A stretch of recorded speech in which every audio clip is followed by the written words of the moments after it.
अस्सलामु अलैकुम टाटो बच्चों।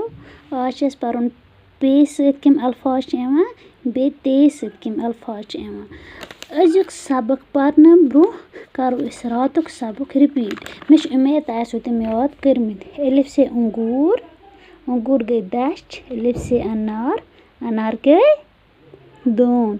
अलिफ से अंडा, अंडा गो ठूल। बे से बिल्ली, बिल्ली गई ब्रर। बे से बकरी, बकरी गई कट।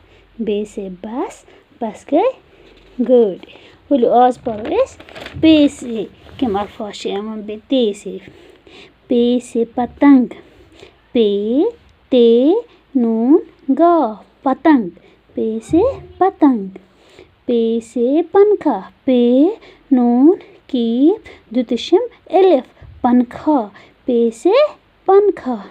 पे से पनीर, पे नून ये रे पनीर।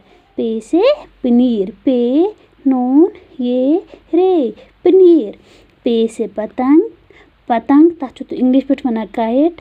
तुम सारी शुर बनावा कागजन पतंग, तह पता। पे से गो पतंग। पे से पंखा, पंखा गो फैन, पंखा गो फैन। पे से पनीर, पनीर गई चामन। पे से पनीर, पनीर गई चामन। ते से तितली, ते से तितली।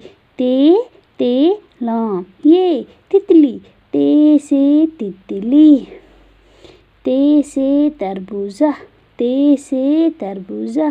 ते रे बे वा जे हे तरबूजा। ते रे बे वा जे हे तरबूजा। ते से तरबूजा। ते से ताला, ते अलिफ लाम अलिफ ताला। ते से ताला, ते अलिफ लाम अलिफ ताला। ते से तितली, तितली गई पन ऊपर। ते से तरबूजा, तरबूजा गो हिंदवन। ते से ताला, ताला गो कुल्ला। तितली गो पन ऊपर, तरबूजा गो हिंदवन, ताला गो कुल्लफ।